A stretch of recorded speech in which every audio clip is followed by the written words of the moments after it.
Seri Balaton Park memang sudah selesai, tapi jejak yang ditinggalkannya ternyata belum juga memudar. Namun, ada sesuatu yang mulai terasa berbeda. Alih-alih mereda, perhatian terhadap Veda justru semakin membara. Padahal, ia baru saja melewati salah satu akhir pekan yang paling mengecewakan musim ini. Lalu kenapa?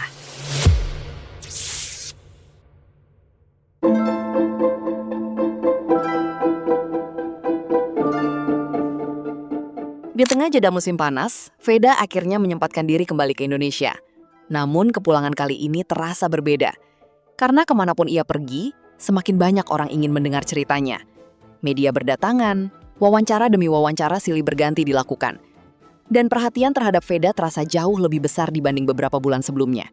Namun menariknya, di tengah semua sorotan itu, Veda tetap terlihat seperti biasanya. Ia tetap ramah, santun, dan selalu tersenyum. Ada satu pertanyaan yang terus muncul. Bagaimana sebenarnya rasanya menjalani kejuaraan dunia Moto3?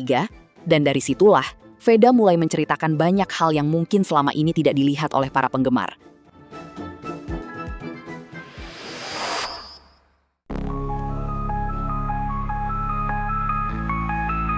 Moto3 ternyata mengajarkan banyak hal. Semakin banyak pengalaman yang didapat, semakin banyak pula hal yang mulai dipahami Veda. Menurutnya, persaingan di Moto3 jauh lebih ketat dari yang dibayangkan. Perbedaan waktunya sangat tipis. Dan satu kesalahan kecil saja bisa membuat semuanya berubah. Namun yang paling menarik, ada akhir pekan di mana semuanya terasa berjalan dengan sangat baik. Dan ada pula saat di mana ia harus bekerja jauh lebih keras untuk mendapatkan hasil yang sama. Karena setiap lintasan memiliki ceritanya sendiri. Setiap motor memiliki karakternya masing-masing. Khususnya Honda, kuda besi yang ditungganginya. Setiap motor pasti ada plus minusnya, ujar Veda di salah satu wawancara eksklusif yang dijalaninya. Dan setiap balapan selalu menghadirkan tantangan yang berbeda. Disitulah, ia mulai memahami bahwa balapan tidak hanya dimenangkan oleh kecepatan, tetapi juga oleh hal-hal kecil yang sering luput dari perhatian. Strategi, cara membaca situasi, diskusi bersama tim, dan keputusan-keputusan yang terkadang hanya ditentukan dalam hitungan detik. Karena di kejuaraan dunia, detail kecil bisa menentukan segalanya, ungkap Veda.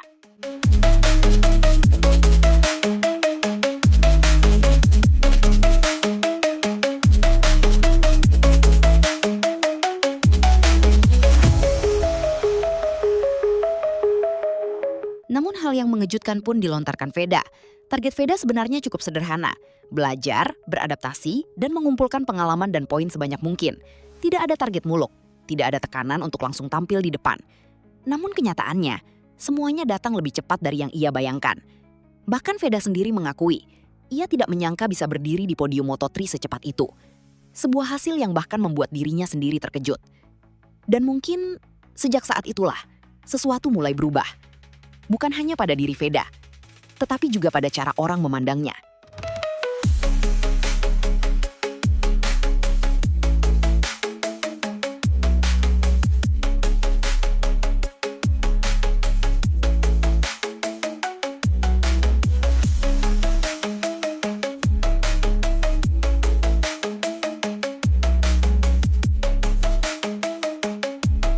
Dan semakin lama berada di kejuaraan dunia, semakin Veda memahami satu hal, bahwa terkadang terlalu fokus dan pasang target terlalu tinggi justru bisa membuat semuanya menjadi lebih sulit.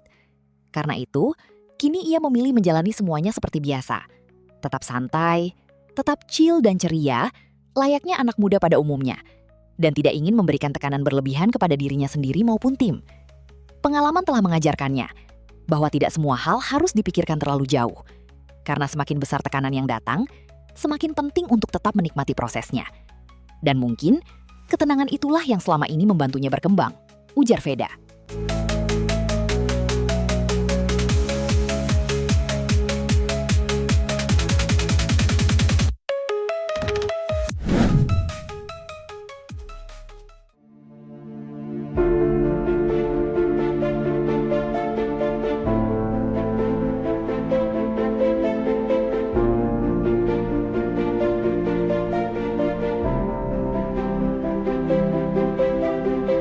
Namun kejuaraan dunia selalu punya cara mengingatkan. Kejuaraan dunia tidak pernah menjanjikan jalan yang mudah. Dan ketika semuanya terlihat mulai berjalan ke arah yang benar, Moto3 selalu punya cara tersendiri. Bahwa tidak ada yang datang tanpa ujian. Dan ujian itu datang di seri Balaton Park, Hungaria. Ekspektasi terhadap Veda saat itu sudah berbeda. Momentum mulai terbentuk. dan banyak yang berharap hasil besar berikutnya akan datang. Namun, sebuah long lap penalti membuat Veda terlempar ke posisi 16, sontak mengubah arah akhir pekan itu. Kesempatan yang sempat terlihat di depan mata pupus begitu saja. Dan untuk pertama kalinya, setelah beberapa seri yang menggembirakan, rasa kecewa itu datang, khususnya netizen Indonesia.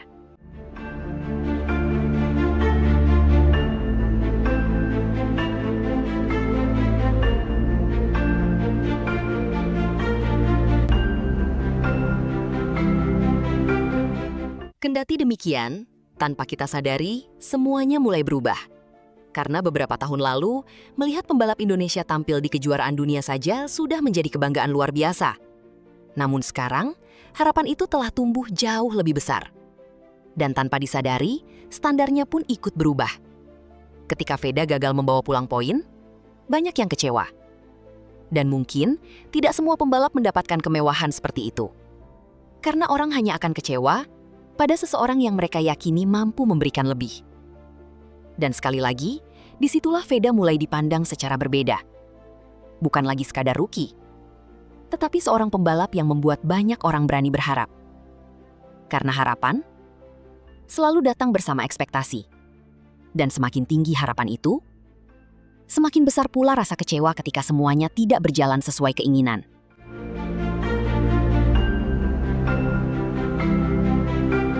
Perhatian itu perlahan mulai bergerak menuju Brno, Republik Ceko, sirkuit berikutnya, yang akan digelar 19–21 Juni 2026 pekan ini.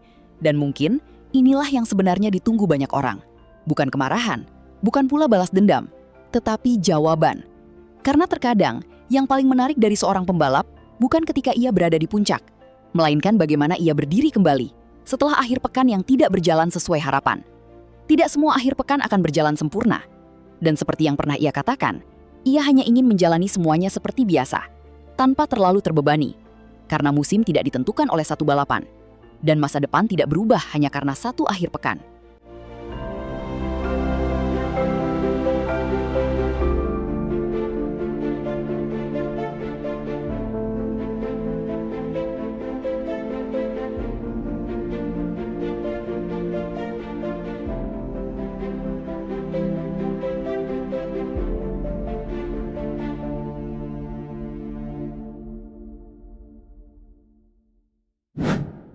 Itulah yang sedang dirasakan banyak penggemar Moto3 Indonesia saat ini.